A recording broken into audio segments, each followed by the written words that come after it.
আসসালামু আলাইকুম। আশা করি সবাই ভালো আছেন। আর সবার ভালো থাকা মানে আমি নিজেও ভালো থাকা। আজকে আ তো জাফলংয়ে আসলাম। তো জাফলংয়ে আসার পরে জাফলংয়ে যে পাহাড়ি নদী আছে, আহ! পাহাড়ি নদীর ভিতর গোসল করতেছি। শীতল পানি, খুব মজা লাগতেছে। হ্যাঁ, তবে অনেকটা মারাত্মকও। অনেকটা খরস্রোতের কাছাকাছি বলা যায়। হ্যাঁ, এই খরস্রোতের কারণে অবশ্য খরস্রোতের কাছাকাছি এতে বেশি একটা সমস্যা না। তবুও যদি ছোট বাচ্চা-কাচ্চা নামে, তারা যদি সাঁতার না পারে, তাতে অনেকটা সমস্যা। কারণ ওরা যদি ভাইসে চলে যায়, ওকে আর আপনারা মানে তাড়াতাড়ি খোঁজ করে পাবেন না। অনেক দূরে যেয়ে পাওয়া লাগবে। আহ খুবই স্রোত, শীতল পানি এবং পরিবেশটা হচ্ছে মনোমুগ্ধকর। খুবই সুন্দর পরিবেশ, ভালো লাগতেছে। আহ খুব মজা লাগতেছে।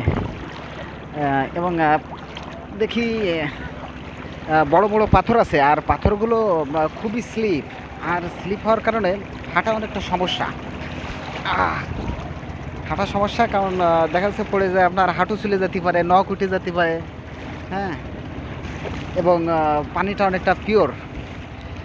অবশ্যই অবশ্যই আপনাদের দেখানোর চেষ্টা করতেছি। অবশ্যই এখানে আপনি কোনো মাছ পাবেন না, মাছের কোনো লেশও এখানে নাই।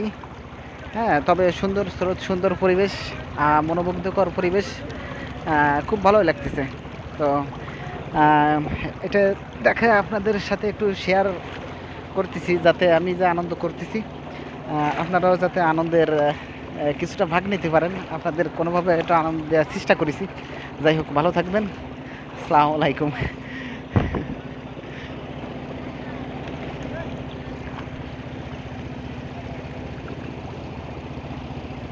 Good luck.